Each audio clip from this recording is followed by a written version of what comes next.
दोस्तों Gemini 2.5 flash नानो बनाना image बनाने में तो कमाल है, लेकिन एक दिक्कत सबको परेशान करती है इमेज प्रोपोर्शन। वर्टिकल मांगते हो तो स्क्वायर देता है, हॉरिजॉन्टल मतलब 16:9 कहते हो, फिर भी कुछ खास फर्क नहीं पड़ता।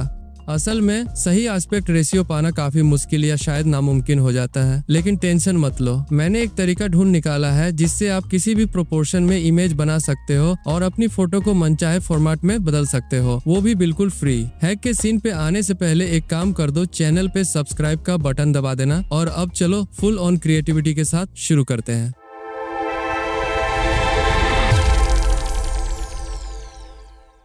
अरे भाई नमस्ते, वापस आ गए हो टेक ज्ञान जीटी के मस्त ट्रिकी ट्यूटोरियल में। और इस बार हम खेल रहे हैं नानो बनाना मॉडल के साथ सीधे जेमिनी प्लेटफॉर्म पर। बहाना क्या है, वही पुराना, अपने एस्पेक्ट रेशियो को मनमर्जी के फॉर्मेट में घुमाकर लाना। देखो, सबसे पहले मैंने एक धमाकेदार हॉरिजॉन्टल इमेज पकड़ी जिसमें living room full on show off कर रहा था। फिर सोचा क्यों ना इसको थोड़ा लग्जरियस फील दे दें। यूं ही आउटपुट में क्या एस्पेक्ट रेशियो देता है बस प्रॉम्प्ट लिखा, सबमिट किया। अब जो रिजल्ट आया भाई बताने की जरूरत ही नहीं है। नानो बनाना ने साफ साफ समझ लिया कि मुझे किस फॉर्मेट में इमेज चाहिए। और देखो आउटपुट आया लैंडस्केप इमेज के साथ, एकदम मस्त। सीन ये है कि मॉडल ने बिल्कुल वैसा ही काम कर दिखाया जैसा मैं यहाँ दिखाना चाहा। अब एक और एग्जांपल से समझते हैं। सबसे पहले मैं एक इमेज अपलोड करता हूँ, एक गोल्डन रिट्रीवर पपी। जैसा कि आप यहाँ देख सकते हैं ये एक चौकोर क्रॉप में है, लेकिन मैं इसे लैंडस्केप क्रॉप में बदलना चाहता हूँ। तो मैं इस पपी को एक लिविंग रूम की तस्वीर में डालने वाला हूँ। यहाँ जो होता है वो ये है कि जब मैं पहले पपी की तस्वीर अपलोड करता हूँ और फिर दूसरी लैंडस्केप इमेज अपलोड करता हूँ, तो नानो बनाना को ये बताता हूँ कि मैं दूसरी तस्वीर को डिफॉल्ट एस्पेक्ट रेशियो के तौर पर इस्तेमाल करना चाहता हूँ। और अब आप देख सकते हैं कि ये पपी लिविंग रूम के अंदर बैठा हुआ है। अब आगे डेप्थ में जानने से पहले आपको ये बताना चाहता हूँ, और जो मुझे बहुत मजेदार लगा वो जेमिनाई की हेल्प सेंटर में पूछ रहा है नानो बनाना 16:9 अनुपात वाली तस्वीर नहीं बना पा रहा है। मैंने 16:9 अनुपात में इमेज बनाने की कोशिश की। पहले तो उसने कई बार इस अनुपात में तस्वीर बनाई थी, लेकिन अब हाल ही में वो सिर्फ 1:1 साइज की तस्वीर ही बना रहा है। मैं चाहे जितनी भी कोशिश करूँ, कई तरीके अपनाए, फिर भी 16:9 की तस्वीर नहीं बनती। और समस्या ये है कि गूगल ने यहाँ उस बंदे के लिखे सवाल का जवाब तक नहीं दिया, और जो दिया आप यहाँ पढ़ ही सकते हो। फिर मैं रेडिट पर गया और वहाँ भी वही बात थी। देखो ये यूजर क्या पूछ रहा है, क्या किसी और को भी नानो बनाना के साथ प्रॉब्लम हो रही है कि ये सही प्रोपोर्शन में इमेज नहीं बना पा रहा। फिर देखो खुद गूगल क्या कह रहा है। यहाँ इसका शॉर्ट हिंदी ट्रांसलेशन कुछ इस प्रकार है। नमस्ते, आपकी चिंता समझ सकता हूँ। जेमिनाई को किसी खास टोन में गाइड करने के लिए प्रॉम्प्ट में साफ और स्पष्ट निर्देश दें। जितना डिटेल कॉन्टेक्स्ट देंगे उतना सटीक और बेहतर रिजल्ट मिलेगा। ठीक है दोस्तों, वो जेनेरिक सलाह जो मिलती है अच्छी लगती तो है पर फालतू साबित होती है। लोग वही तरीका बार बार आजमा चुके हैं और रिजल्ट वैसा नहीं मिलता। मुझे भी लगा कि गूगल इस मसले का सही हल नहीं दे रहा। देखो शुरू में मैंने जो एग्जाम्पल ठोके थे उससे तो इतना तो पक्का समझ आ गया होगा कि जेमिनाई को सिर्फ टेक्स्ट से नहीं, इमेज से मतलब रेफरेंस इमेज देकर अपनी मनपसंद एस्पेक्ट रेशियो वाली इमेज बनवाई जा सकती है। और ये कैसे पॉसिबल है, अब मैं आपको स्टेप बाय स्टेप वो आसान तरीका दिखाऊंगा। कोई पेड टूल नहीं, बस थोड़ा सा दिमाग, एक बढ़िया प्रॉम्प्ट और वर्क फ्लो में हल्का सा ट्विक। शुरू करते हैं। सबसे पहले ट्रांसपेरेंट पीएनजी बनाना है, तो घबराओ मत, मैं बढ़िया सा प्रॉम्प्ट वीडियो की डिस्क्रिप्शन में डाल दूंगा, फिक्र ना करो। सीधा सीधा कॉपी करो, जेमिनाई में जैसे का तैसा चिपका दो, बस ऐप तैयार मिलेगा। कुछ रॉकेट साइंस नहीं है। गूगल पर जाओ, gemini.google सर्च करो, अपने जीमेल से घुस जाओ, यहाँ टूल्स से कैनवासेस वाला ऑप्शन पकड़ लो और यहाँ वीडियो डिस्क्रिप्शन वाला प्रॉम्प्ट उठा के पेस्ट कर दो। इसके बाद सीधा तीर एरो दबा के कमांड भेज दो, बोल दो पीएनजी जनरेटर बनाओ भाई, वोला हो गया काम। अब हो सकता है ये वीडियो जब भी देख रहे हो उस हिसाब से जेमिनाई का कोई नया पुराना वर्जन चल रहा हो, इसीलिए हो सकता है इंटरफेस थोड़ा हटके लगे, लेकिन टेंशन मत ले, इसका बेसिक काम सेम ही है। ट्रांसपेरेंट पीएनजी वाली इमेज बना देगा, कंटेंट खाली रहेगा, लेकिन एस्पेक्ट रेशियो वगैरह तुम अपनी मर्जी से सेट कर सकते हो। तो मैं थोड़ा रुका, बस टूल ब्लिंक के साथ बन गया। सच में सिंपल चीज है ये, बस एक क्लिक हो गया काम। ये बना और कुछ इस तरह दिखता है। इंटरफेस या यूआई अलग हो सकता है, लेकिन फंक्शन लगभग वही रहता है। यहाँ मैं एस्पेक्ट रेशियो चुन सकता हूँ, जैसे 16:9, 9:16, 4:3, 3:4, 1:1, 3:2 एटसेट्रा। लेकिन मैं मैन्युअली भी एस्पेक्ट रेशियो सेट कर सकता हूँ। तो इस ऐप के साथ तुम अपनी मनचाही फॉर्मेट में इमेज बना सकोगे। तो चलो अब मैं तुम्हें स्टेप बाय स्टेप दिखाता हूँ कि जेमिनाई में इसे कैसे डालना है, ताकि तुम अपनी मनचाही फॉर्मेट में इमेज बना और एडिट कर सको। सबसे पहले हम 16:9 साइज की एक बेस इमेज बनाएंगे। यहाँ मैंने 16:9 सेलेक्ट किया और अब PNG डाउनलोड पर क्लिक किया। सबसे पहले इस इमेज को कंप्यूटर में सेव कर लेंगे। घबराने की जरूरत नहीं, ये ट्रांसपेरेंट होगी, इसीलिए क्लिक करने पर ब्लैंक लगेगी, लेकिन सब ठीक है। देखो भाई, मैंने तो जब इस ट्रिक के बिना स्केच को एडिट किया था ना, तो फाइनल रिजल्ट सीधा सीधे स्क्वायर में फंस गया। मतलब 1:1 की परफेक्ट रेशियो बना दी। चलो फिर अब मैं दोबारा इस डॉल वाली तस्वीर पर कमाल दिखाने जा रहा हूँ। इस बार 5 अलग अलग रंगों में आउटपुट तो मिलेंगी ही, मगर 16:9 की रेशियो में यहाँ इस जेमिनाई पर पहली तस्वीर डॉल की स्केच वाली डालता हूँ, फिर जो ट्रांसपेरेंट वाली फाइल है, मतलब खाली तस्वीर, वो भी ठेल दी अपलोड पे। अब ज्यादा दिमाग नहीं लगाना है, अलग से कोई फाइल डाउनलोड वगैरह करनी नहीं पड़ेगी, सब सेट है।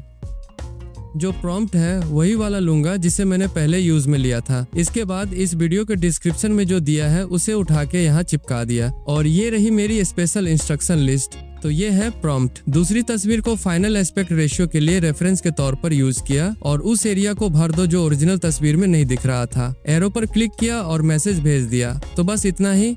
सीधा जाकर जेमिनाई को समझा दूंगा, अब की कोई चूक नहीं चाहिए। अब ये सीन समझो, बेसिकली जब तुम जेमिनाई में मल्टीपल इमेजेस अपलोड करते हो तो तुम बता सकते हो कि कौन सी पहली है, कौन सी दूसरी, तीसरी या चौथी। इस केस में दूसरी इमेज असल में ट्रांसपेरेंट वाली थी, इसलिए प्रॉम्प्ट में मैंने उसे सेकेंड इमेज कहा। थोड़ा इंतजार किया और बस जनरेट हो गया। अब ध्यान दो, ये क्रॉप्ड फोटो नहीं है। जो एक्स्ट्रा डिटेल्स तुम देख रहे हो वो जेमिनाई ने खुद जनरेट की है, क्योंकि ओरिजिनल इमेज तो कुछ ऐसी दिखती थी। तो ये देखो, मैंने फिर से ट्राई मारा, इस बार एक और इमेज, उधर एक वुमन वाली फोटो उठाई, साथ में एक ट्रांसपेरेंट इमेज भी अपलोड कर दी। प्रॉम्प्ट में फिर वही वाला स्ट्रक्चर फॉलो किया जो पहले यूज किया था। आउटपुट आया। भाई सच बोलूं तो थोड़ा ट्रिकी लगा। अब समझ आया जेमिनी के इस नैनो बनाना वाले सिस्टम को मनमाफिक एस्पेक्ट रेशियो में इमेज निकालने के लिए कैसे घुमाना पड़ता है। पूरा जुगाड़ है, लेकिन मजा भी आ जाता है जब अपने हिसाब से आउटपुट निकल ही आता है। अब जरा वर्टिकल इमेज बनाकर देख लेते हैं। फिर वही ट्रांसपेरेंट इमेज जनरेटर ऐप खोली, 9:16 वाला एस्पेक्ट रेशियो चुना और बस झट से PNG डाउनलोड पर क्लिक करके फाइल खींच ली। मैंने यहाँ एक औरत की इमेज अपलोड कर दी है, वो भी फिगरिन इमेज के लिए। और हाँ, फाइनल प्रोपोर्शन देखने के लिए एक वर्टिकल इमेज भी अपलोड कर दिया है रेफरेंस के लिए। समझ रहे हो? वैसे ये जो रेफरेंस इमेज है असल में वो ट्रांसपेरेंट PNG है। इमेज अटैच हो चुकी है, नैनो बनाना भी फुल ऑन कर लिया है। All set basically. अब गेम ये है, सबसे पहले उस 1/7 स्केल वाली कमर्शियल फिगरिन के लिए प्रॉम्प्ट दिया, फिर इसके जस्ट बाद रेफरेंस इमेज का भी प्रॉम्प्ट दे दिया जो आपको डिस्क्रिप्शन में दे दूंगा। अब इस तीर वाले बटन से सबमिट भी कर दिया। और रिक्वायरमेंट्स में तो डंके की चोट पे लिख दिया, सिर्फ बैकग्राउंड बढ़ाना, कैनवस भरने के लिए, बाकी कुछ छेड़ना छाड़ना मत। अब थोड़ी देर बाद मेरे हिसाब से इमेज बन के आ गई। यहाँ एटलीस्ट स्क्वायर इमेज तो नहीं दिया, और जो दिया है जैसे ही उसे मैंने गूगल लैब्स के फ्लो AI मॉडल पर अपलोड किया। वर्टिकल वीडियो निकालने के लिए सीन देखो, ये वर्टिकल वीडियो के लिए क्रॉप होने के बाद भी कैरेक्टर सेफ है।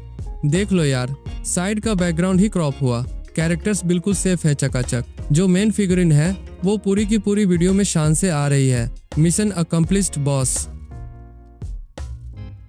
फ्लो AI वाले इंटरफेस पे घूम ही रहा था तो सोचा चलो यही वीडियो प्रॉम्प्ट भी ट्राई कर लो। और भाई सच कहूँ तो जो वीडियो बना उसने तो दिल जीत लिया। भाई फिगरिन वाली वुमन ब्रश से बड़े मौज में डस्ट वगैरह साफ कर रही थी, मजा ही आ गया देखने में।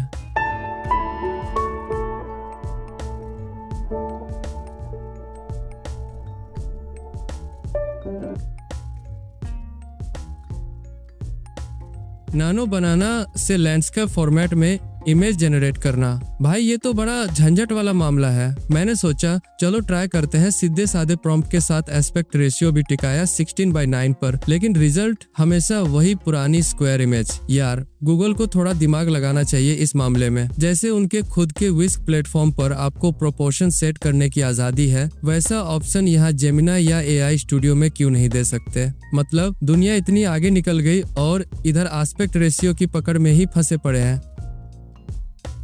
इस बार मैंने टेक्निकल अप्रोच अपनाया। जो ट्रांसपेरेंट फाइल थी हॉरिजॉन्टल फॉर्मेट वाली, जिसे मैंने ऐप जनरेटर से डाउनलोड किया और वही इमेज फिर से अपलोड कर दी। प्रॉम्प्ट भी वही लगाया, बस इस बार प्रॉम्प्ट के आखिर में एक एक्स्ट्रा इंस्ट्रक्शन जोड़ दी। आउटपुट का एस्पेक्ट रेशियो रेफरेंस इमेज जैसा चाहिए। नैनो बनाना ने उस इंस्ट्रक्शन को प्रॉपरली प्रोसेस किया और आउटपुट भी ठीक वैसा जनरेट कर दिया जैसा मैं चाहता था। एक और टेस्ट कंडक्ट किया, लेकिन इस बार AI स्टूडियो के नैनो बनाना मॉडल को यूज किया। 16:9 ट्रांसपेरेंट इमेज अपलोड करके एक कस्टम प्रॉम्प्ट डाला इमेज क्रिएट करने के लिए और प्रॉम्प्ट के आखिर में खास ट्रिगर इंस्ट्रक्शन डाल दिया ताकि आउटपुट ठीक उसी रेफरेंस इमेज के हिसाब से मिले। रन किया और कुछ सेकंड्स में जो आउटपुट निकल के आया वाकई इम्प्रेसिव है। एस्पेक्ट रेशियो वही रहा, इमेज ट्रांसपेरेंसी भी मेंटेन रही और रिजल्ट सही मायनों में रेफरेंस इमेज के अनुकूल मिला। लेकिन जैसे ही रेफरेंस इमेज और इस स्पेसिफिक ट्रिगर इंस्ट्रक्शन को हटाकर रन किया तो मॉडल ने फिर से अपना डिफॉल्ट स्क्वायर आउटपुट दे दिया, जो आमतौर पर नैनो बनाना का नॉर्मल बिहेवियर है। फर्क काफी क्लियर दिखाई दिया। अब 9:16 वर्टिकल फॉर्मेट में प्रोसेस ट्राई किया। पहले PNG जनरेटर से बनाई गई ट्रांसपेरेंट इमेज अपलोड की। इसके बाद प्रॉम्प्ट में लिखा गोरी लड़की चाहिए जो पीली ड्रेस में हो। साथ में एक रेफरेंस इमेज भी अटैच की ताकि फाइनल प्रोपोर्शन वही रहे और प्रॉम्प्ट के एंड में एक छोटा सा ट्रिगर ऐड किया। अब बस एरो बटन दबाया और कमांड रन कर दी। प्रोसेस कंप्लीट होते ही आउटपुट में मिली fair skin girl yellow dress में, और वो भी 9:16 फॉर्मेट में। ये तरीका थोड़ा अलग जरूर है, लेकिन परफेक्ट वर्टिकल रिजल्ट्स पाने के लिए काफी इफेक्टिव साबित होता है।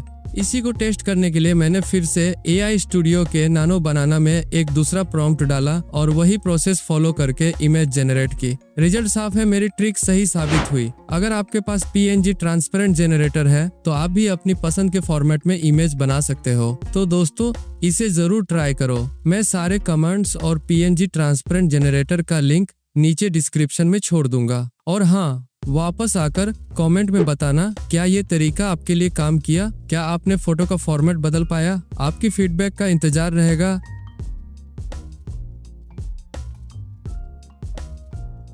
नैनो बनाना मॉडल के साथ कंसिस्टेंट कैरेक्टर वाला इमेज जनरेट करना तकनीकी रूप से काफी स्ट्रेट फॉरवर्ड है, क्योंकि ये मॉडल बिना सीड नंबर डाले भी कॉन्टेक्स्ट अच्छे से पकड़ लेता है और डिजायर्ड आउटपुट निकाल देता है। लेकिन यहाँ पर थोड़ा ट्रिक अपनाना पड़ता है। सिर्फ मॉड्यूल पे छोड़ने से बात नहीं बनेगी, प्रॉपर प्रॉम्प्ट ट्यूनिंग जरूरी है। प्रो टिप, मैं खुद टानिया नाम से एक वर्टिकल कैरेक्टर इमेज बनाऊंगा। सबसे पहले वर्टिकल ट्रांसपेरेंट PNG अपलोड कर दिया है, फिर एक खास तरह का प्रॉम्प्ट इस्तेमाल किया। अगर प्रॉम्प्ट स्ट्रक्चर चाहिए तो फॉर्मूला यहाँ है, बस कॉपी पेस्ट वाला मामला नहीं है। हर बार थोड़ा ट्वीक करना पड़ता है depending on required detailing and outputs. Image आ गई है फाइनली। अब करना क्या है, हर दूसरी इमेज इसी कैरेक्टर की दिखनी चाहिए, राइट। सबसे पहले सीधा डाउनलोड कर लेते हैं इसे, क्योंकि बाद में फिर अपलोड करना पड़ेगा रेफरेंस इमेज की तरह।